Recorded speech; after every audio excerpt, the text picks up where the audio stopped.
second tutorial of inferential statistics. Today we're going to talk about a couple of more concepts. Yes, last week we've actually talked about hypothesis testing and confidence intervals and so forth, and we've looked at one tool that we've actually applied it to, the single fraction z-test, right? And this week we're going to look at a bunch more tools that we can use just like the single fraction z-test with hypothesis testing and the confidence interval.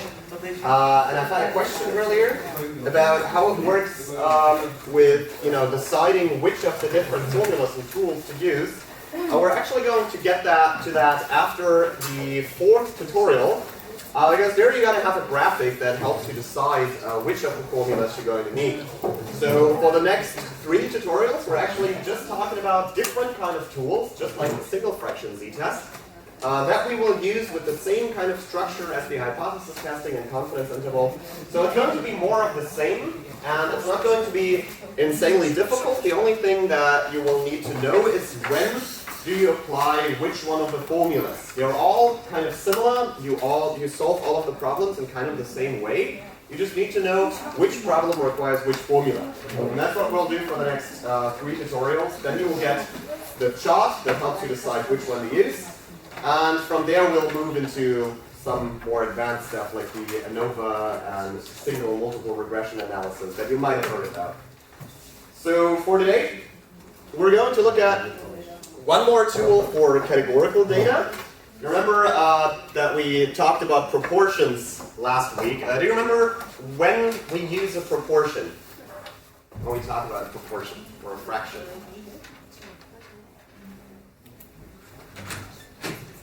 Well, a fraction would be anything that you can express as a percentage or as a decimal between 0 and 1. Right?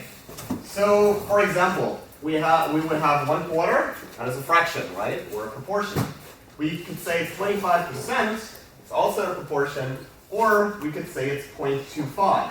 It's a decimal or also a proportion. So anything between 0 and 1 is a proportion. Anything that has only 2 possible outcomes, 0 or 1, negative or positive, plus or minus or whatever, is a categorical variable with only 2 possible outcomes. And when we look at a group of people at a sample, we would have a certain percentage or a decimal between 0 and 1 that would explain how many of those people were a success or a failure. And we talked about the single fraction test last week.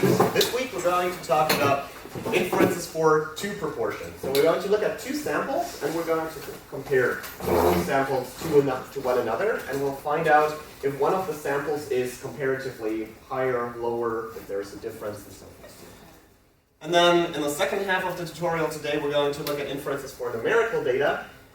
So numerical data is basically any kind of data. That is not a categorical data, so that's not a fraction. And we're going to look at the z-test, which you might already know from descriptive statistics. That's just a regular table A for the z-values. And we're going to start having a look at the t-test, which is a little bit of a more intricate system of determining the value without knowing sigma, which is the population standard deviation. Oh, and we'll determine the sample size. That might be something that you have to do for the exam, and that might involve a little bit of algebra, but we'll go through that.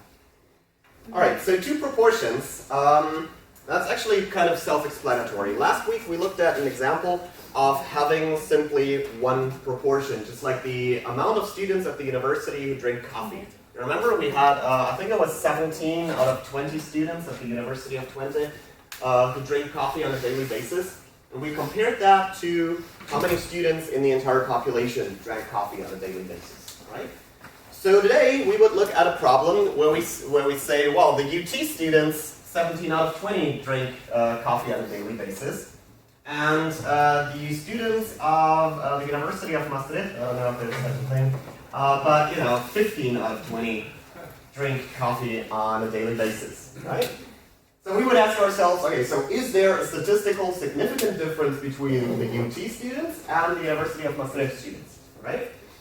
And the one thing that we would be missing in this case that's kind of important to notice, is that we don't know the population proportion for either of those, right? So we only know the proportions within two samples that we drew, and so we have a slightly different formula that we would use. But, well, as I am a big fan of examples, let's see and make this more clear. A little example here. So a recent study indicated that 33% of the 1,099 lower educated respondents watched The Voice of Holland, which is like, you know, a talent show in the Netherlands, while 22% of the 1,100 highly educated respondents watched this show.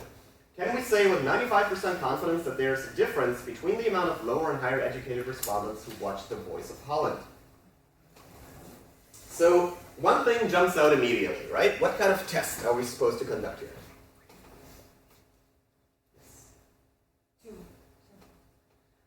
Yes, we have two samples, exactly, because we have two proportions, 33 and 22%, perfect. And are we supposed to conduct hypothesis testing or a confidence interval? Confidence interval, right? Because it gives us 95%.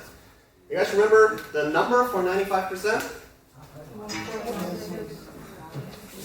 Exactly. 95% confidence interval would be 1.96. Great. Second week of tutorials and you already remember the number. Alright, awesome.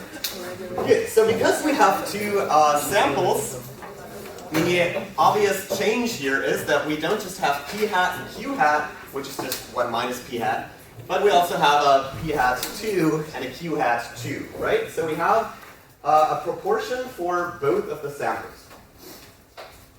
So, we're going to look at the difference between the two, and when we look at a confidence interval, we always get a number or a range of two numbers, right? And the question here is, when we look at something that's higher or lower than the other sample, we can make inferences about this with a confidence interval as well, because we know with the hypothesis test, we already have in our null hypothesis that they're the same, and in our alternative hypothesis that they're different, higher, lower, and so forth. So if the test is positive, we immediately know if one sample is larger or smaller than the other. But in a confidence interval, we only get a range between two numbers, right? So that would be kind of difficult to determine, okay, so which of the samples now does drink, for example, more coffee, or, you know, watches The Voice of Holland more than the other sample. Well, the range is between two numbers, and the important number here is 0. So, for example, if the range is from -1 to +1, this would include 0 in the range, right? So when 0 is included in the range of the confidence interval, that means there is no difference between our two samples. If the entire range is higher than 0, so let's say it's 1.5 to 5, then 0 would be somewhere here, right? So if it's higher than 0, then the first sample is larger. So I don't mean the sample size, I mean that they drink more coffee, that they watch The Voice of Holland more, something like that, right? So this doesn't mean the sample size. And then obviously, conversely, if the entire range is below 0, then the second sample proportion is larger than the first sample proportion, right? So that's how, with the confidence interval, you can also determine which of the two samples is larger than the other.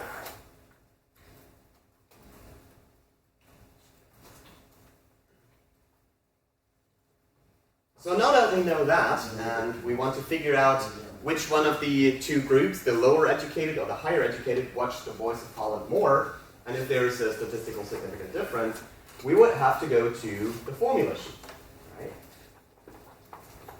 And just below what we've seen last week we looked at the single fraction z-test over here, right? And just below that is the two fraction z-test. And now we're looking at two fractions, right? So we have to look at the two fraction z-test. And just like we've done last week, we're going to look at the confidence interval, so the CI, of P1 and P2. So those are the two proportions of the two samples that we've drawn, right? And now this might look a little bit more complicated than what we've seen last week, but actually it's kind of the same. Because, see, the first one, the p hat here, that was our point estimate, right? And remember, our point estimate, we only use that because we don't know what the actual population proportion is. Right? You remember, it's on a graph like this, the actual population proportion is somewhere here. P hat might be here, but we don't know, so we construct a range around it to capture the population proportion, right? That was the point of it, right? So, just like that, we had our point estimate here last week. Now we have a point estimate that's actually made up of two p hats. Because now we're actually just interested in the difference between the two samples. So now, instead of having our sample proportion be the point estimate, we have the difference in our sample proportions be the point estimate that we construct our range around, or our confidence interval, right? So that hasn't really changed. It's just the same concept, just that we're looking at a difference now. And plus minus, well, z star still is the critical value. That's still 1.96, so that hasn't changed either. And this standard error here has only changed because now we have a second sample here. You can see this is about p hat 2 and n2. Otherwise, this is the same formula. It would be p hat times q minus n. P hat times q minus n. It's the same thing. Just because we have a second sample, we add the same formula for the second sample here. So really, we're not doing something incredibly different from what we've done before. So we should be able to figure this out, right? We know what p hat 1 and p hat 2 is. Just from the exercise before, we know that we have 33% of the higher educated, of the lower educated people who watch The Voice of Holland, and we have 22% of the higher educated people who watch The Voice of Holland, right? So we already know what p hat 1 and p hat 2 is. So we have our point estimate. Now the standard error, we already have everything we need to know for that as well, right? Because we have p hat, so we also have q, which in this case would be 33 and 77, right? 67? Oh, that was stupid. It's early in the morning. And we also have it for the second group, which was 22% and 78%, right? Now we would have to use the n's. And be careful because we have n1 and n2 here. So the sample sizes may differ, and in this case they also do, because they ask 1099 and 1100. Difference is not a lot, but you have to be careful to assign it to the right group. Right? So we also know the n's. And therefore we know the entire formula. So we already said that the critical value would be 1.96, very good. And our point estimate is just the difference between the two proportions of people watching The Voice of Holland. And our standard error, we already said what has to be where, so we just fill in and calculate the formula, and then we get to our confidence interval. So knowing what I just explained to you, that the 0 determines the difference, or if there is a difference at all, is there a statistical significant difference? And if so, which group watches The Voice of Holland more than the other? There is a difference in the first group watches The Voice of Holland more. Exactly, yeah, because the entire confidence interval is above 0. And we would already have known that because we know that it's 33% of the lower educated and 22% of the higher educated. But it's nice when things work out, right? So this tells us, yes, there is a difference, and the lower educated people watch The Voice of Holland statistically significant more than those people with a higher education, right? Good. And of course, the difference between the two, that's also something the confidence interval tells us, but we know that from last week. The difference between the two is somewhere between 7 and 14%, right? Which is not that much initially, but 15%, 14, 15%, that could be a lot when you're advertising for the show, or when you're trying to sell tickets to the show. And you might want to sell them, you might not want to sell them at a university, because there's about 15% less people who watch the show than in other institutions. I don't know why. I think the concept is brilliant. All right. Good. So this is basically what I just explained to you guys. When the confidence interval is larger than 0, and P1 is larger than P2. If 0 is included, then there's no difference. And if the confidence interval is smaller than 0, then P1 is smaller than P2. Right? We already did that. Good. So we can do the same thing, the two-proportion z-test, with hypothesis testing. Surprise, surprise. I told you this is going to be over and over again the same two concepts. So if you remember how to do them, you're totally fine. So, again, it is about stating our hypotheses, right? Because the confidence interval is going to draw an interval, no matter what we do. But in hypothesis testing, it's always about what kind of alternative hypothesis do we pose, because that's the one that we want to find statistical evidence for, right? So the null hypothesis, as always, is just the same, status quo, right? So null hypothesis, there's absolutely no difference. P1 is P2, right?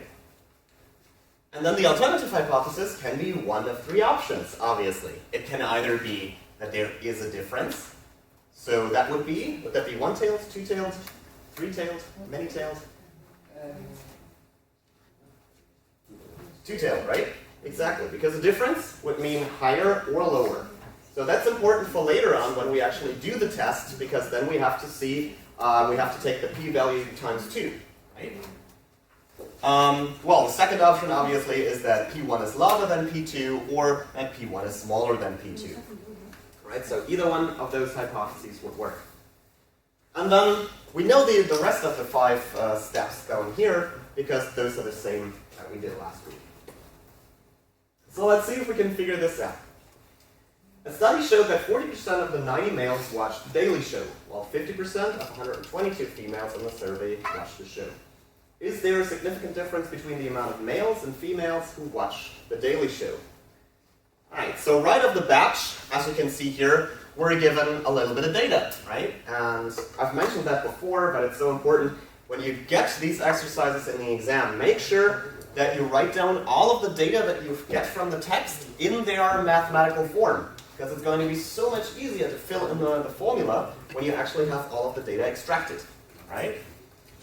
So, we have proportion number 1, 40% of the 90 males, right? And proportion number 2 would be 50% of the 122 females.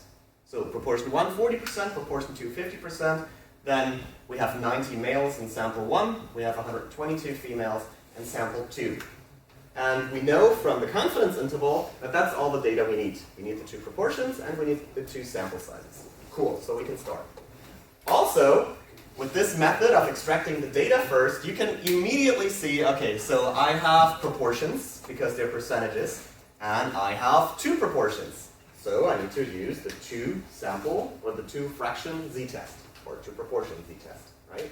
That's maybe a little bit addressing your question. You just always look at what kind of data do I have, right? So now we know we need to use that. And as always, our first step is we construct our hypotheses. And the null hypothesis never changes, always stays the same, so P1 is P2. And what do we ask? Is there a significant difference, right? So not higher or lower, just difference.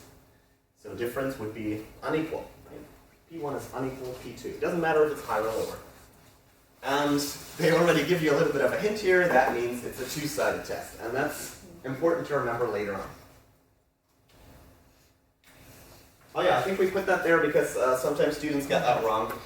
When you use the hypotheses, the thing that you want to do with the hypothesis is you want to make an inference, right? And an inference always is about the population. So in the hypothesis, you don't use the sample symbols like the p-hat and so forth, but in the hypothesis, you make an assumption, you hypothesize about the population, right? You don't know what it is, that's why it's called a hypothesis, but that's also why you use population symbols when you do your hypothesis thing. That might be a multiple choice question where they give you different answers and they go like, which one is the right null hypothesis? You know, then one just might be different because you have a p and a p-hat, and you go like, well, isn't that the same thing? And then you know, well, it should be population, because that's what we hypothesize about. Obviously, because we know what the sample proportions are, right? Good. Step number 2, we establish alpha. right? And because there is no alpha given, we use 0.05. Right? We use our test statistic.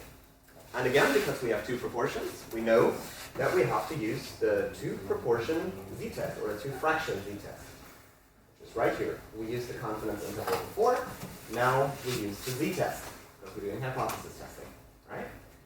Now let's see what we need for the z-test. We need p hat 1, which we have, p hat 2, which we also have, then p hat and q hat, and then we would need 1 divided by the first sample size, 2 divided by the second sample size.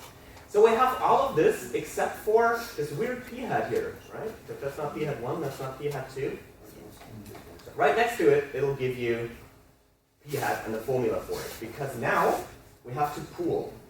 And why is that? Let's look at the single fraction z-test. In the single fraction z-test, that's right here, what we did in order to determine the denominator in here is we had the population proportion in the radical, right? And we don't know the population proportion. We only know the proportion of our two samples. So what we need to do is we need to approximate the population proportion somehow. And we only know two proportions, which are our two samples. And now if we look at this, the whole population, as we know, is everything that we want to test, right? So we drew one sample here, which are the males, right? And the males had, let's see, the males had 40%. 40% of them watched the Daily Show. And we know that there are 90 males, right? So this proportion, the 40%, is probably not very close to the proportion in the entire population, right? But we know something more. We also know that we sampled 122 females, and 50% of them watch the Daily Show. So, one of them is not very close to the population. Two of them is a little closer to the population, and unfortunately they're as close to the population as we can get. So we need to work with these two in order to determine a pooled P, right? And the way that is done is we look at how many successes. You remember, we have successes and failures in proportions, right? So a success would be somebody watching the Daily Show. We look at how many successes we have in total in the entire sample that we drew. So first let's look at how many successes would we have here. 40% of the males watched the Daily Show, and we sampled 90 males. 36. So we would have, that's great, without a calculator. All right, I would have used that. So we have 36 males who watch the Daily Show, right? How many females would watch the Daily Show? 61. 61, exactly. 50% out of 122. So now we know that in our entire sample that we drew, males and females, we have 97, is that correct? Yeah. 97 people who watch the Daily Show. So for our entire sample, not taking into account male or female, for our entire sample, this is how many successes we got, right? And how large is our entire sample? Exactly. So 221. So we know 97 out of 221 people in our entire sample. Oh yeah, exactly. Out of 212. So 97 out of 212 people in our entire sample watch the Daily Show, right? And what is this? Exactly, it's a proportion. And it is as close as the population proportion as we can get. Well, you weren't wrong. This is, for us, this is the population proportion, because we don't know what the entire proportion is. Do you guys know what it is, or do you have to get my calculator? It's on the screen. It's on the screen? Oh, cool, it's on the screen. Okay, so it's 45.75%. Cool. So this is as close as we can get to the entire population. And that is the whole mystery behind this P pooled. Now they give you a formula for it, but if you don't remember the formula, it's always good to remember why we do it, right? So the formula that it gives you is x1 plus x2 divided by n1 plus n2. And x is just the number of successes in the pool P, right? So x1 would be n1 times p hat 1. So basically, what we did here, 90 males times 40%, did 36 successes. Right? So the formula is kind of the same thing, and then I just divide it by the entire sample size. So you can either remember what the formula means, or what I think is maybe the better option, you can understand why we do it and never forget it for the rest of your life. Because the formula is easily forgettable, right? Good. But whichever way you want to get to P hat, P pooled, we arrive at 45.75%. And now we have the population proportion. I didn't think I would ever do this in my life, but now we have the population proportion that we approximated this way. And we can calculate the standard error. Remember, the standard error is just the part here in the denominator, the part that we had here with the actual population proportion. Right? So when we do that, we have p hat minus q hat, and these are the p hats and q hats pooled. Right? If it's lacking the 1 and the 2, maybe that gets a little confusing. Here on the formula sheet you can see that this is just p hat and q. Right? It doesn't say pooled here, simply because probably you couldn't have read if somebody put pooled in there because it's so small. But if it doesn't say 1 or 2, it's the p hat pooled. Right? So that's where we would put the number that we just calculated, the 45.75%. And then q hat is just 1 minus p hat. And then we have 1 divided by our first sample size, which is 90 males. 1 divided by our second sample size, 122 females. And we get our standard error. Makes sense, right? Cool. And then we just put our standard error where it belongs, right? It's the denominator of the z function. And again, we have p hat 1 minus p hat 2 as the point estimate in the numerator of the z function, and we know that's 40 and 50%. We divide it by the standard error that we just got, and we get our z value. It's technically not so difficult, right? The only step that we have to do more now than we did with the single fraction z-test is that we have to pool the p. Right? But if you remember that we want to look at the entire sample that we drew instead of the two separately, yes? Why are we doing the 50 minus the 40? Because that's in the formula. You can see here, z is p hat 1 minus p hat 2. And why are we choosing the P1 to be 40%? Oh, you assign it to whichever one you see fit. Because here you can see in the answer, it says one study showed that 40% of 90 males, which is one sample, and 50% of 90 females, which is the second sample. You can do it the other way around. You just have to remember which are men and which are women. It doesn't matter which way you do it. Okay. You just have to remember which way. You have to combine the N1 and the P1. Yeah, you always have to combine the sample size with the proportion of that sample. Right? And one question, and in general, this is also a binomial distribution. And just like binomial distribution, we want to convert to the nominal distribution, and we want to discuss the 3 assumptions, right? Yeah. So we also need to discuss that, right? So technically, we would have had to discuss that before we started doing all of this. The thing is, if we did that for every single one of these exercises, that would take a long time, especially in the exam. So when in the exam it already states, use normal distribution or something, then you don't have to, you can just assume that it's a normal distribution and not a binomial anymore. But otherwise you're right. Now you would have had to go like, okay, 40% times 90, that was, what was it, 36. Okay, so that's more than 10. Right? 50% times 122. Okay, so that's 61. That's also more than 10. Okay, first assumption checked. All right, random selection, probably. And then less than 10% of the population. I guess there are more than 900 males and 1,222 females in the Netherlands, so yeah, check. So Technically you're right, yeah. Sorry. So they don't have this kind of case. For example, this is binomial, maybe they just fill one of the assumptions. Because if they feel about the success and failure condition, they will use the binomial fraction, right? So we don't discuss this kind of distribution. No. Distribution. There might be an exercise when they ask you to figure out if you can turn it into a normal distribution, and you might not be able to. but then you won't have to calculate with that anymore because we can't. We only know the tools for a normal distribution. So if you get to the conclusion this cannot be approximated with a normal distribution, it is in fact a binomial distribution, you just stop there. And you won't get any additional questions, obviously, because you can never solve them. Right?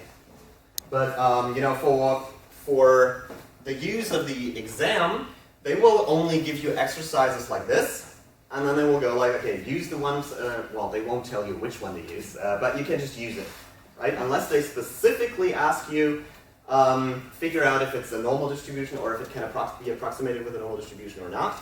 Unless they specifically ask you that, you just assume that you can approximate it with a normal distribution. Because otherwise you can't calculate it. Right? Did I answer your question as well? I'm sorry.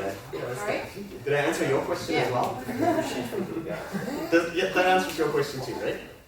Because in the framework, I mean the PDF, the formula sheet, they also have the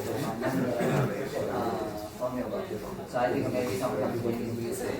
Well, they have the binomial formula up here, right?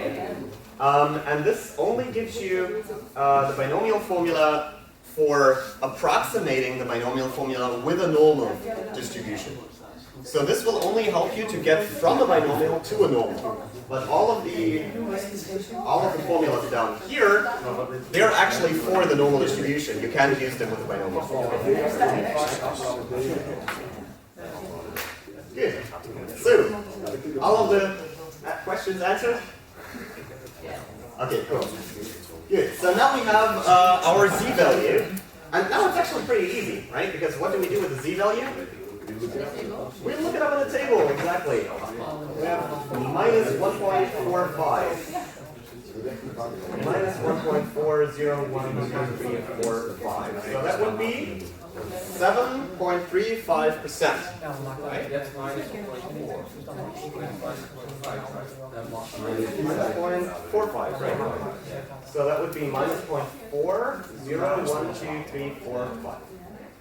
So it would be 7.35%. So what is that 7.35%? Well, we know that we have one of the two tails, and we know that we have a negative z-value, right? This is kind of important because students ask a lot about what side of the table do we use, when do we have to go 1 minus, when do we double it, and so forth. Well, the thing is, always imagine the graph, right? And we know that 0z is right in the middle of the graph. Because 0z would be 0 standard deviations from the population mean, right? So the amounts of z's is the amount of standard deviations that you spread out from the mean, either to the right or to the left. If it's positive, if you have a plus z value, then you're going that amount of standard deviations to the right of the center. If you have a minus z, then you're going that amount of standard deviations to the left of the center. In our case, we had a minus z, right? A minus 1.45 as our z value. So that means we don't even have to look at what they ask us in the exercise. We already know that our z value is somewhere here to the left, right? Could be here, I don't know, 1.45. And that's important because, as you know, the table gives you a specific part of the chart. I.e., this gives you the percentage of the chart to the left of that z value. So we already know it's minus 1.45, so it is to the left of the center. It gives us the value to the left of that z value, so this is the value that we're getting. So in our case, we don't have to subtract that from 1, right? Because we already have that tail. But what do we have to do? Because we want to know the difference, if there is a difference between the two.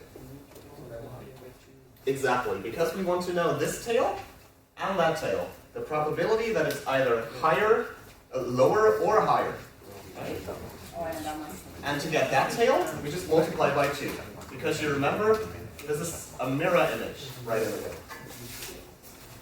So this is what they do here. We multiply it by 2, and then we get to 0.147% for our p-value. Make sense up to there? Cool. Okay. What do we do with our p-value?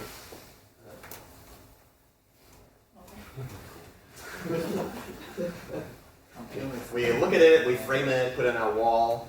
It's so pretty. We examine it if it's higher or less than our alpha. Exactly. Cool. All right. And our alpha was 5%, right? We get 14.7%, so that's higher than alpha. And therefore, we can't reject the null hypothesis. Right? Our p needs to be lower than alpha in order to be able to reject the null hypothesis. It's higher than that, so we fail to reject it. And what does that mean in terms of males and females watching the daily show? Is there a significant difference or not? There's no significant difference between men and women watching the daily show. Exactly. But would it, so that would also be the case if the p-value would only be 5.2%. Yeah, whenever it is higher, you have to reject the null hypothesis. Yeah. You fail to reject the null hypothesis. Yeah, but it's a bit strange. Like when you have almost 50%, it's a lot higher. But if you only have 5.2%, you're like really close to it. Right. Well, that's because your alpha is a threshold. And the definition of statistical significant difference is significant at a, well, that's how you will read it in a lot of scientific articles. You will read it's significant at the 0.05 level, which means that you set this threshold of a 5% likelihood that you've rejected the null hypothesis, even though you shouldn't. Type 2 error, right? And then it doesn't matter if it's 5.0000001% or if it's 50%. It doesn't matter. You've exceeded this threshold of only 5% likelihood to reject the null hypothesis, even though you should. And then it's not significant. Yeah. In that exam, we also have to do it with the alpha thing. Yeah. So if alpha is not given in the exercise in the exam, you know it's 0.05, and otherwise they'll give it again in the exercise. You always assume that it's 95%. If it's not given in the exercise, you always assume an alpha of 0.05. Yeah. Because that's the most common. You remember the trade-off between how specific you are and how wide your range is and all? So that would be the 0.05. And a lot of times they might ask you just in the exam, is there a significant difference, or is it significantly higher or lower? And then you will have to do those steps on your own. You know, nobody cares about the order in which you do it. Nobody cares about whether you state alpha in doodly flowers. It doesn't matter as long as you get to the right result. You will get your points. But it just makes sense to do it in these 5 steps. Is it again a multiple choice test? Yeah, the multiple choice test. A lot of times you will get a couple of answers that say, well, there is a significant difference, there is no significant difference. It's significantly higher, it's significantly lower, something like this, right? And then it doesn't matter how you prove it, you just need to choose either a confidence interval or hypothesis testing. And then you prove it like for yourself on your sheet of paper, and then you go like, oh cool, okay, p is lower than alpha, so there is a significant difference, or it's significantly higher or something. And that would be your answer. All of the other stuff for the exam, unfortunately, doesn't matter. So if you have 90% of it correct, but you get to the wrong conclusion, you won't get any points. So they don't look at your calculations. You can do whatever you want for your calculations. We're just giving you the steps that are the most practical, the most logical to get to your conclusion, right? But you don't necessarily have to follow them in this order. That being said, there might be a lot of exercises that also include part way of the formulas, right? So they might ask you, 5 different questions for one exercise. So they might go, what would be the right alternative hypothesis in this case? Give you 4 alternatives. What would be the p-value? They give you 4 alternatives. Is the p-value higher or lower than alpha, and what does that mean? I give you 4 alternatives. So it's not always just one question for one exercise, and it's right or wrong. it might be different questions for the different steps, right? So depends on how mean they are. But technically, the way you get to the conclusion is your own choice. One question. I just come up with one question. Mhm. When you talk about alpha, do you think they have a linkage with the always have There is a link between alpha, or rather beta, the type 1, and alpha errors. The problem here is though that in science we would rather not find evidence than find it. Because when we find evidence, we would be able to confirm our hypothesis or be able to say that somebody else's hypothesis is wrong, right? So we always want to make it a little more difficult for us to be able to find statistical evidence for something that we're looking for. And alpha is the probability of rejecting the null hypothesis even though we shouldn't have, right? So this is the important one to us because we don't want to be able to easily reject the null hypothesis. So that's why we use alpha. We could use beta, technically, but logically we want to make sure that we don't reject the null hypothesis too easily. So that's why we use alpha instead of beta. Yeah, so that means they have linkage with the type 1. Yeah, there is a linkage between the two. Yes. Could it be that looking at alpha you would filter reject, looking at the confidence interval between the two samples, and that you get different? No. Whenever you look at two samples, whether you use hypothesis testing or confidence interval, you need to get the same result. Otherwise, you get one of the two. They will always yield the same result. If you have the same confidence interval, like 95% and 0.05 alpha, they will yield the same result. Always. Okay, so plain language, we already kind of said that. There's no proof that males or females would watch more or less of the Daily Show than others. Right? Okay, so wrap up of the two proportion z-test, right? So the only significant difference that you should see when you look at the exercise is that instead of one sample and one population, like we had with the UT students drinking coffee and all of the students, now you have two samples and two proportions and usually two sample sizes, right? When you see that, you instantly know, okay, cool, it's a two proportion z-test. And otherwise, the difference is not that big. We've seen that in a confidence interval, there's literally no difference, other than that we have a second sample to consider now, which is why we have the second fraction here, and we have a difference in the point estimate. But other than that, it's technically the same formula. And for the z-test, or the hypothesis testing, what you have to remember when you do a two-proportion z-test is that you have to pool your p, because you don't have a population proportion. And we've seen how to do that. Right? It's technically not that difficult, but that is something to keep in mind, that you have to pool the p. Right? Not p in the pool, but pool the p. Right? Anywho, so that would be the two-proportion z-test. I guess that's understood. More or less. Sort of? Good. So, sample size determination when estimating the proportion. So, a lot of times when you're doing your research, especially later on, you will want to know what kind of sample size you need in order to reach a certain confidence about your results, right? And that's important because you don't want to sample 500 people if 150 would have been enough, because usually sampling people costs money. So a lot of times, first what you will look at is what kind of alpha or what kind of confidence do I want, and how do I reach that with the smallest possible sample size to get to that confidence. So luckily, in all of our formulas, we could also do it with the z-test, but with the confidence interval, I guess it's the easiest. With all of our formulas, we have the n, the sample size, right? And if we determine all of the rest of the formula beforehand, we can simply determine the sample size that we would need for this sort of confidence, right?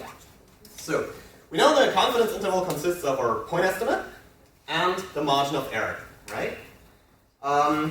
So the question is, we have the p's here, the proportions. And how would we know the sample proportions before we even drew the sample? We couldn't, right? We wanted to figure out how many people we need in our sample. but we should also know what the proportion is in our sample. So that's kind of a paradox. But what we would do is we consider the worst case scenario. And what would be the worst case scenario? When would this term, the radical, be the greatest? Yes, with a small n, but we want to figure out n, right? So we'll leave that for the moment, just for the p-values. What p-value would make this term the largest?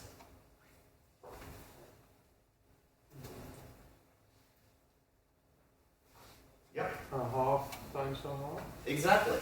So if we had a p-value of 50%, because 50% times 50% is 0.25, right? And 0.25 is the largest number. If we had 0.4 times 0.6, what would that be? 0.24, right? If we had 0.3 times 0.7, we would have 0.21. And so forth, right? So in either way, we would get the largest term if p was 1/2. And if we don't have an indication of what p might be in our sample, we just use 1/2 because that's the worst scenario that could happen, right? Sometimes you have an indication. Sometimes you look at the data of last year and then you go like, okay, so it might be 1/3 or whatever reason, you know, but if you don't, it's 1/2. And that's what you calculate with. And then they will give you a couple of things, right? They will have to give you the margin of error. So the margin of error, that we know, is the range to the left and to the right of our point estimate, right? So in this case, they're saying the margin of error should be 4%. So it should be plus minus 4% in the end of your research. And then they'll give you a confidence interval. You want the 95% confidence interval, so we know Z would be 1.96, right? And then we have everything we need to know, because we have 4% equals 1.96, and then the square root of 0.5 times 0.5 divided by n. And n is what we want to get to. And we get to n by some algebraic reformulation, which is a lot of text, which luckily you know from the descriptive statistics tutorials, right? So in our case, just as I said, well, they're reforming the formula beforehand. And this is what we've done in the last class of descriptive statistics, I believe. So what they're doing is they're squaring the formula out, so you get rid of the square root, obviously. So you get m squared, and then you square this entire term. Then what they're doing is they're multiplying by n and dividing by m, I suppose, to get to this term. This is technically the same formula that we calculated in the last class of descriptive statistics. And then you will get to your sample size, right? N is now on its own. You remember how we always want to balance out the equation and want to keep one of the variables on its own? We want to know n, right? The sample size. So we keep it on its own on the left. And then we simply fill in the numbers that we know. We wanted a z-value, so we wanted 95% confidence. Z-value is 1.96. We wanted a margin of error of 4% to the left and to the right. So there's our 4% margin of error. And we don't know what the p-values are going to be, so we use the worst case scenario, 0.5 times 0.5. Right? And then it'll give us a sample size, so we need to survey 600.25 people. And since we can't survey a quarter of a person, we always round up. Because we want to be exactly at 95%, or maybe even a little bit better. We don't want to be below it. And if we round it down to 600, we would be a little bit worse than 95% confidence. And we don't want that, so we round up. Good. Make sense? For how exactly we got here, you can check your notes of the descriptive statistics tutorial, the last one, the algebra tutorial, I guess, because it was exactly this formula. And usually it takes a long time if we now went through this again. If you use this formula, it doesn't take into account the whole size of the whole population. No, the size of the population doesn't matter in this case. I think it was No, well, before because of no, not really. Unless the entire population is like 550 people, then you have a problem. But in case of this formula, the whole population doesn't matter. I think this is not really relevant for the exam. Wasn't it in the slides that it said Not important. In what slides? In these slides? No, not in these slides. Is that not important? Yeah, I think so. In my exam, we have to calculate that. That's Yeah, and the kind of video important. lectures, it's still like Yeah. important. Okay. But I think in the new slides, it says not relevant. I But, can, well, it's good to know anyways, but I can make a note I was and just not sure. I'll just make a note and ask him later. No, you didn't say it, it's just not, in the slides, Was it there's yesterday or was it like what's this it, week or? lecture 4 or 3. All I can say is that a couple of years ago, when I did the exam, we had to do a couple of these calculations. So it's good to know, but I'll write out the response and ask I him. think this video lectures is still like, it's not knowing it's not important. But in the new slides, there's a remarkable. Okay. I think. Maybe there were like too many people failing this, which is kind of sad. Good. So that would be the first part of the tutorial today. So we talked about the two-proportion z-test and about the sample size determination, right? Which apparently is not that important anymore. Second part would be the z-tests. So since we're at about half of the class, I would say we're going to have like a 10-minute coffee break and then do the second part. So that would be a quarter to, what is it, 10. Alright, see you in a minute. I was thinking that Marcel was here as well. Alright, so the second part, as promised, numerical data z-tests, right? The obvious difference between the two should be that before we've been dealing simply with proportions, right? And we've recapped proportions can be, way to go, well somewhere. Proportions can be fractions, like a quarter, can be 25%, can be a decimal, 0.25, so forth, right? So the difference of that to this, now that we're dealing with numerical data, is that with numerical data you always get a mean and a standard deviation, right? So stuff that we already know. We get an x bar for our sample mean, we get an s for our sample standard deviation, or we get a mu and a sigma, right? So whenever you see that, we would probably deal with a z-test. So that is a little bit more of differentiation, right? We will have three different tests now. We will have the single fraction z-test, the two fraction z-test, and, well, the standard z-test, right? So first of all, you will ask yourself, all right, in the exercise, do I see a proportion, a percentage or something like that, or is there a mean? If there's a mean, you do what we're about to do. If there's a proportion, you do what we used to do. And if there's a proportion, and there's two of them, two samples, you do a two fraction z-test. And if there's only one, you do a one fraction z-test. Right? It's important to keep up with how to decide for which one of the tests, because we're going to do so many in the next 3 weeks. Good. So today we're going to start with the simple z-test. Let's see.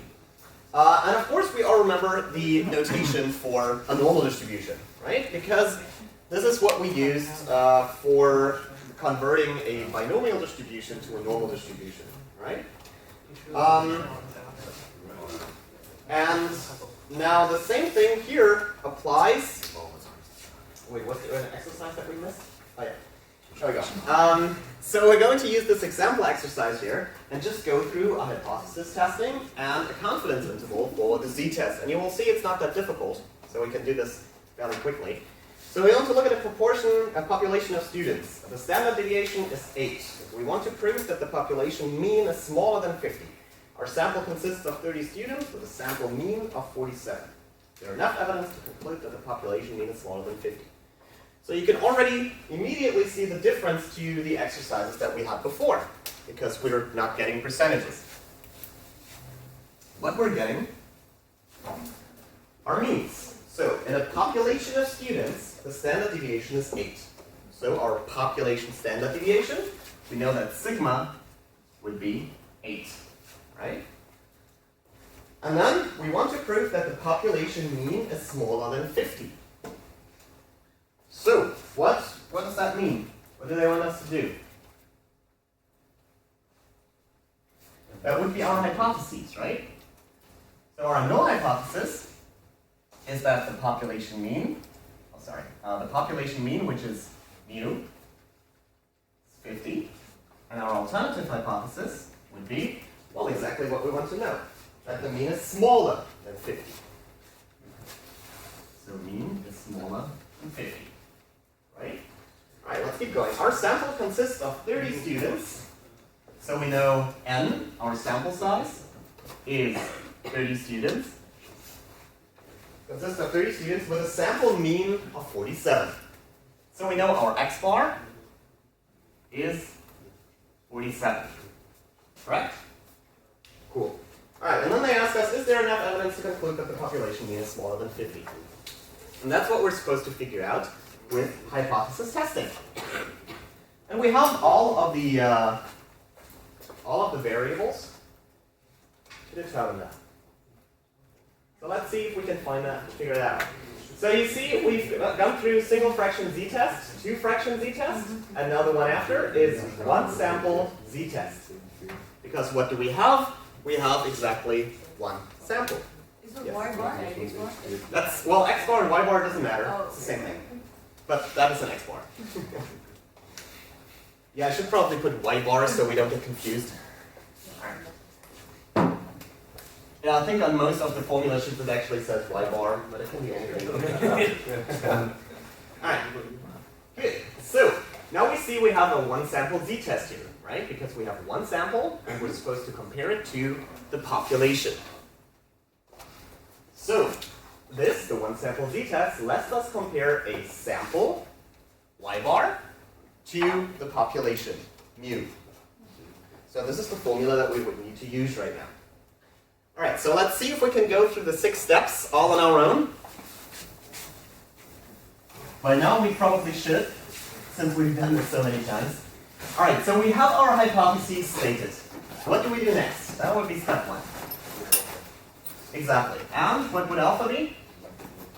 Yeah, exactly. Because we're not given alpha at 0.05. Good. Step 3. What do we do in step 3? We select the right tool, you already know which that is, and we calculate the test statistic, right? So, z equals y bar minus mu divided by the standard deviation, which is sigma divided by the square root of n. So, we know all of this, right? Because we're given y bar, we know that's 47 students. We're given mu at 50, right? Because that's what we want to prove. It's larger than 50. And we can divide this by sigma, which is 8, I'll also given that, divided by the sample size, which is 30. So, square root of 30. And that is, I'm just going to look that up because I don't want to calculate that, minus 0.2.054. Exactly. Alright. Minus 2.05. What was that? I thought I heard something. Okay, anywho. So, what do we do with the z value? We'll look it up in the table. Yay. Alright. So, minus 2.05. Minus 2.05. Alright, so that would be 2.02%. Right? So the p-value is 0.020. Cool. What do we do next? Well, we examine if it's larger or smaller than alpha. Yep, and it is? Yep, so p is smaller than alpha, which means? Reject. We reject the null hypothesis in favor of the alternative. And what does that mean? What have we just empirically proven? Exactly, that the population is statistically significantly smaller than 50. The population mean. Population mean. Exactly. So that was our question. Is there enough evidence to conclude that the population mean is smaller than 50? And there is statistical evidence that the mean score for the population is significantly lower than 50. Cool.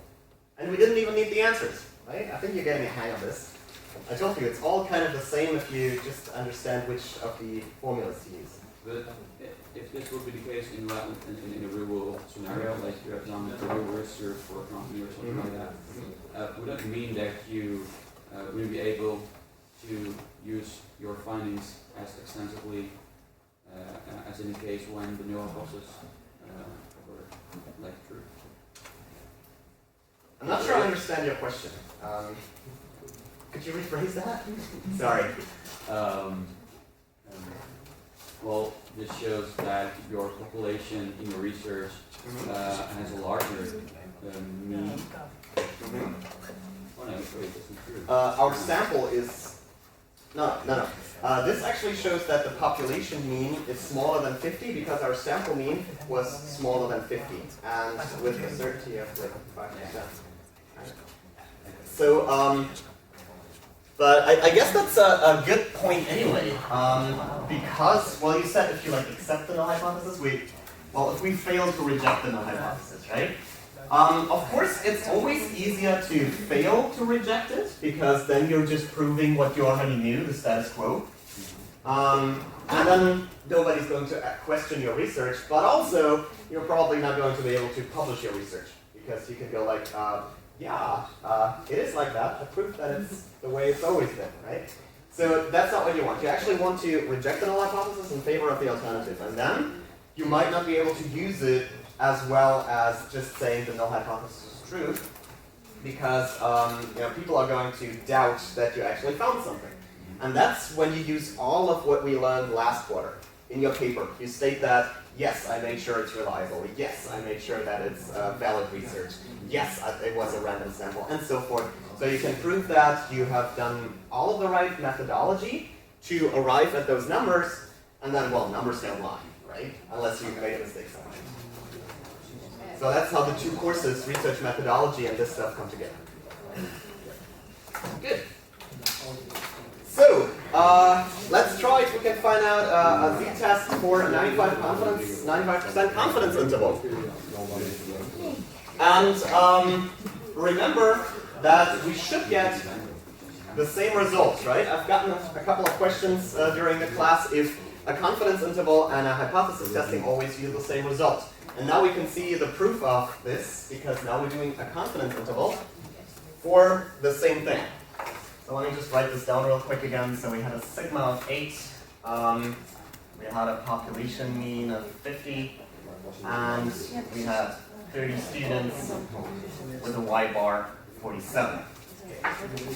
Good. So let's try and construct a confidence interval.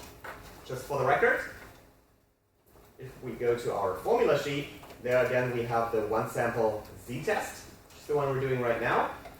And the formula for our confidence interval is our point estimate, so the sample mean that we have, plus minus the margin of error, which again is z star, so the critical value, and the standard deviation. And we're given the standard deviation over here. We need sigma and the sample size for it. We have been given both of them. So we can just go ahead and calculate the confidence interval for it. Good. So let's try and do that. All right, so the point estimate is our sample mean, 47. That wasn't hard, right? Plus minus the critical value for 95%, that is 1.96. Woo! Awesome. All right, 1.96. Times, and now the standard deviation, you've seen that that's simply sigma divided by the square root of the sample size. So that would be 8 divided by the square root of 30. All right, because I don't feel like calculating that, let's just look at what that would be. 1.46 something.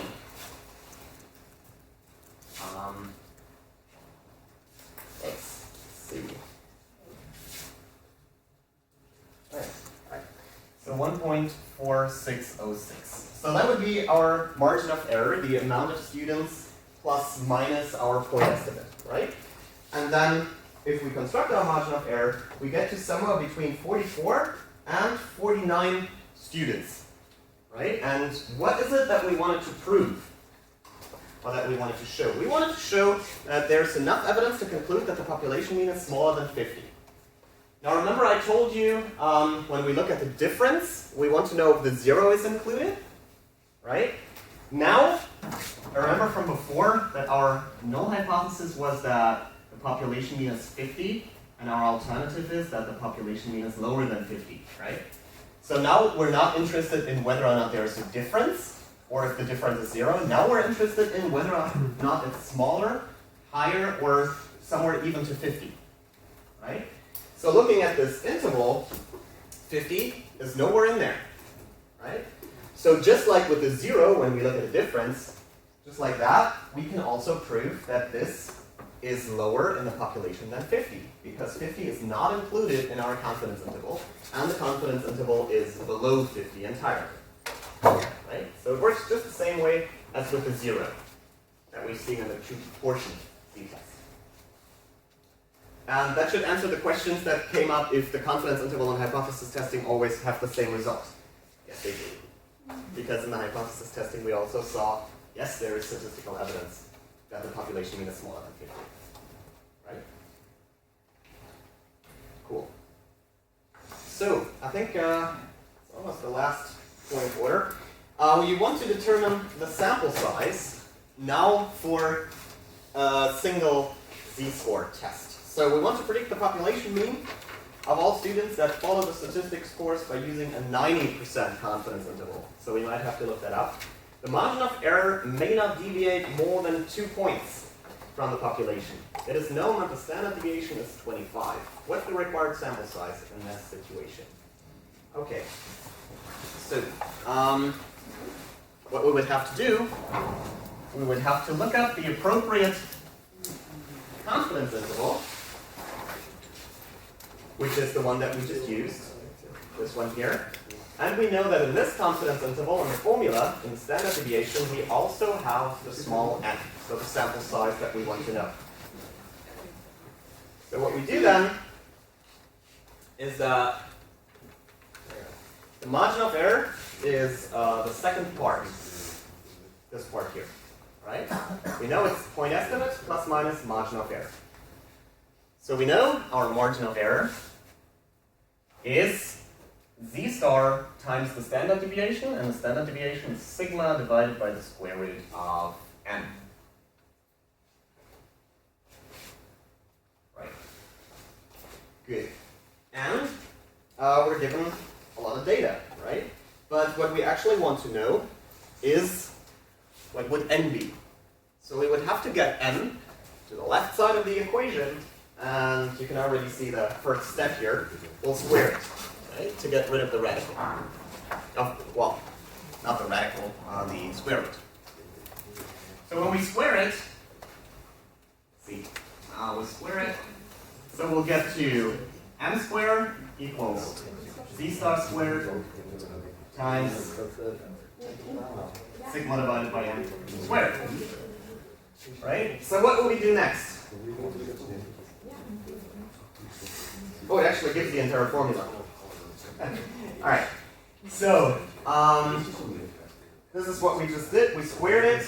We divide all of it by n. So this is what they did. Doesn't really matter, I guess. Alright. And then n equals z star sigma divided by m squared. So now what we would need to do is fill in what we know, right? And what do we know? Well, we want a 90% confidence interval. Does anybody happen to know the critical value for a 90% confidence interval? 1 point what? Because I honestly forget. 1.64. 90%, 1.645, right?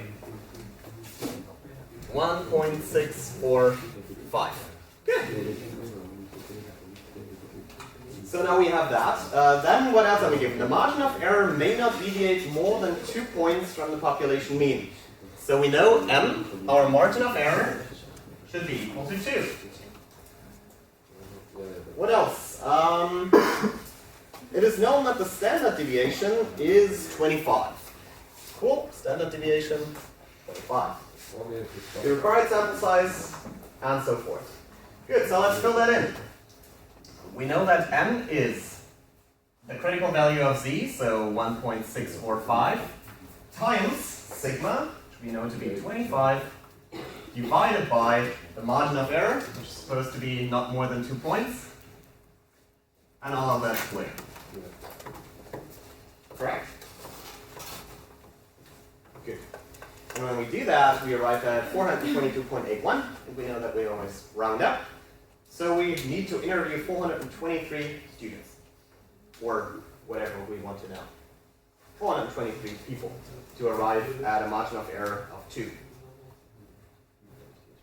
Right? So it's the same thing that we've done with the formula for a 1 fraction z-test. We've done it before with this formula. And we wanted to get to this end. And now you've seen how to do it with this formula, this one, and we wanted to get to this end. So you see, there is a little bit of a pattern, and oh, that's a t-test. Sorry. All right, that's the z-test, and that's the end we wanted to get to. Thank you. So you see, there is a little bit of a pattern, and that pattern is also true for the t-test. The pattern is that the n is always in the denominator, and it's always in the standard deviation or in the standard error. So the n is always kind of in the same place. So if you're a little shaky on your algebra, and you don't want to risk having to do that during the exam, just look at the pattern that we solve this in, right? So we square it, then we multiply it by the denominator to get the n up there, and then we, right? So that's basically all we do. It's like those 3 steps, and you can just memorize them, and then you don't have to do this kind of algebra in the exam, because I think the sample size determination is the only exercise of this sort that you have to do. So, you know, that might come in handy. Good. So, then the next test would be the t-test. And now it's starting to get a little more complicated. In that, we get more tests now. You have to ask more questions when you get the exercise, right? So now we know if there is a percentage figure or a decimal, you go to proportions, 1 or 2 proportions, right? If there's a mean, you would go to a z-test. But now we also have a t-test. And the difference between the two is that a t-test does not require a sigma, whereas a z-test does require a sigma. So now you would have to ask yourself, okay, is it a proportion or a mean? If it's a mean, you would have to ask yourself, sigma or no sigma. If sigma is not given, you do a t-test. If sigma is given, you do a z-test. And the reason that they have this t-test is that the t-test allows us to calculate something, of course, without sigma, and instead of that, it uses degrees of freedom. And, oh, there's an example for that, that's too bad. Alright, so instead of that, it uses degrees of freedom. And this was done to approximate the sigma, if we don't know it. I think it was found by some dude who worked at the Guinness Brewery. So, you know, drinking beer apparently does make you creative.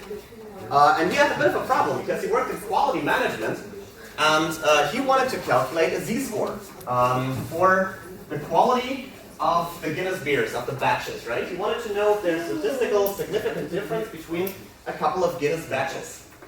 But he didn't know sigma. So he started working on this, and he came up with different formulas. Because we know that the normal curve looks like this, right? It's the bell curve. And he came up with a ton of different curves for different sample sizes, because he knew the larger your sample, the more it's going to look like a regular bell curve. But if your sample is not large enough, it will actually skew the curve a little bit. So for every df, degrees of freedom, of, I don't know, 10 and so forth, he drew a slightly different curve with a slightly different function that will give you a slightly different percentage as a p-value. For you, it's only important to know that when we're dealing with t functions, that you need to determine the degrees of freedom. And luckily, they're always on your formula sheet. So when you look here at the one sample t-test, degrees of freedom, very simple formula, is just your sample size minus 1. And when you have that, you just go to your t-table, this one, and you look at the degrees of freedom on the left here. Right? So if you have a sample size of 10, you would have degrees of freedom of 9, and you would have to look your value up in this line. That's all of the magic there is to it, right? So that's not too tough. Just remember, when you don't have a sigma, you need to use this t-test. So let's look at an example of this. We want to know if communication students, 42, study significantly more than all students on the University of Twente, who study on average 6 days for an exam. So what do we know?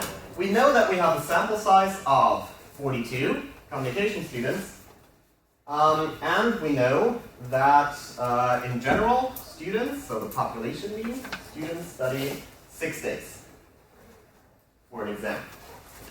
The sample shows a mean of 7.5 days, so we already know, okay, they seem to study a little bit more, and a standard deviation of 2. So when you have all of this data, all of the variables, you will see, okay, we're lacking sigma. So we need to use a t-test. Right? Good. And the t-test simply has a formula where the standard deviation, you remember down here for the z-test we had sigma divided by the square root of n. Now the t-test we use s, so the standard deviation of the sample divided by the square root of n to approximate the population standard deviation, which we don't know. And here you can see what I've tried to clumsily draw on that board. Here you can see that when the n gets higher and higher, larger and larger, it will actually approach a normal curve more and more. So what happens is that here you have way more percentages of the surface under the curve in the tails when the sample is smaller. So that means it will get a lot more difficult to reject the null hypothesis, right? Because if you have a high t-value here, you will have a small part of the tail. And usually when you have a small part of the tail, you have a small percentage, and a small percentage means we reject the null hypothesis because it's smaller than alpha, right? But because these functions have a lot more percentage of their surface in the tails, your p will get a lot larger, and it won't be as easy to get a p that's small enough to be smaller than alpha to reject the null hypothesis. So all this formula does, basically, is saying if you have a small sample size, I'm going to make it really fucking difficult for you to reject the null hypothesis. Right? And if you have a large enough sample size, it's probably about normal, and you can just reject it. Right? So that is the idea behind t. And you can see that here again with different values of t and so forth. But all you need to remember is if you don't have a sigma, you use the t formula and you use the degrees of freedom. Right? So, for the exercise that we've been given here, let's try and do this exercise real quick. So, what would be our null hypothesis? What's the status quo? What's equal? Exactly. So that they study also 6 days. And the alternative hypothesis, what would that be? Bigger. Oh no, difference. We want to know if communication studies significantly more, right? So we want to know if the mu of communication science students is larger than 6 days. Good. What do we do next?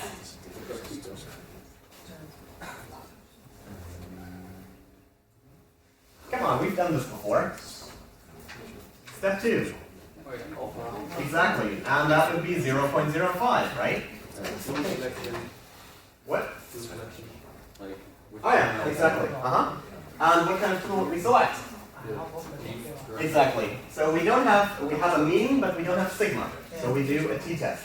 And the formula luckily is already there.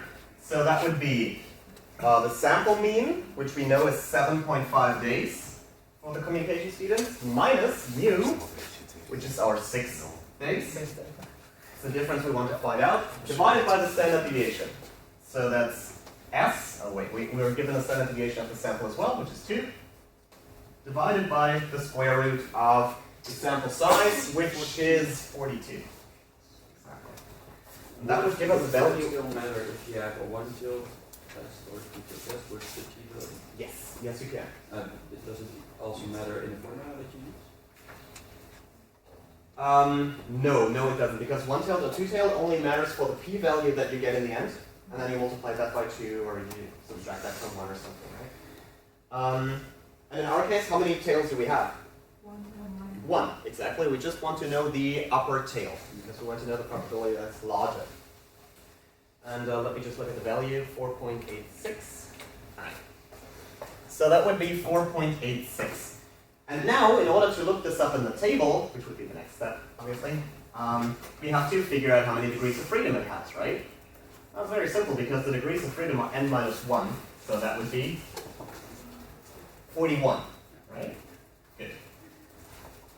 So now we have everything that we need in order to look it up in the table. We look at 41 degrees of freedom, and now we have a little bit of a problem, right? Because we only have 40 and 50 degrees of freedom. So which one would we take, 40 or 50? 40. Why 40?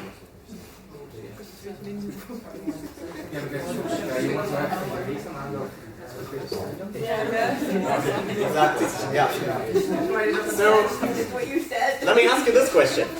So now we have 41, and you all were very convincingly saying we need to get to 40 degrees of freedom, right? What if we had 49 degrees of freedom? Would we go to 50 or to 40 degrees of freedom? 40. Still 40, right. So we always round down, because we always want to go to the least degrees of freedom possible, because, as you can see, the more degrees of freedom you have, the more it approaches the normal curve. And the easier it is to reject the null hypothesis. And as I've just been saying, we always want to make it more difficult for us to reject the null hypothesis. So we always pick the one that's lower. In any case, we have 40 degrees of freedom, and we have 4.86. So let's see if we can find that here somewhere. 4.86 would be off the chart, right? Somewhere back here. And off the chart means it's smaller than 0.0005 p-value, or 0.05%. Right? So the p-value is smaller than 0.0005. So very small, right? And that's the only thing in the exam, that's the only thing that you can write. Right? SPSS, I think, will even give you values of smaller than 0.00001. Right? But at some point it becomes ridiculous because you just have to prove that it's lower than alpha, and you don't really have to like write the hundredths decimal. Right? Good. So obviously p is a lot smaller than alpha. Right? Good. And what does that mean as a conclusion? Check the null hypothesis. Right. And what does that mean for our communication science students? They significantly study more on that. Yeah, they're kind of nerds, right? They study more than everything else. Good job. Well, good communication science, right? Yeah. Good job, guys. All right. Cool. Good. Statistical conclusion, blah, blah, blah. Good. Confidence intervals. We have 10 minutes left, so let's do this real quick.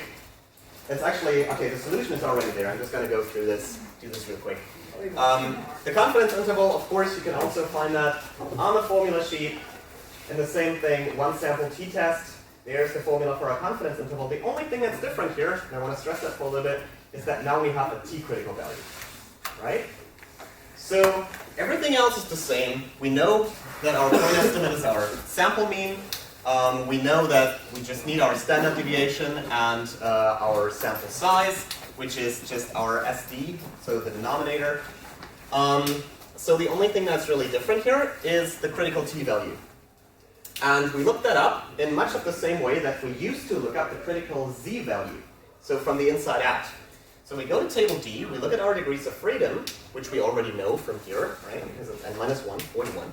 Look at our degrees of freedom, and then we look at the 95% that we want. It's actually easier when I show you. So we know that we're dealing with 41 degrees of freedom, or in our case just 40, this row. And now, very simply, we go down here, we want to know 95% critical value, and that's 2.021. Right? So, because you see here the z critical value, and this is getting larger and larger in the degrees of freedom, right? This is 1,000, and this is almost, well, this is infinity. This has the infinite degrees of freedom, right? And just like we saw 1.96 here, for 40 degrees of freedom, not infinite, we have 2.021, right? Good. And that's what you see here, the degrees of freedom.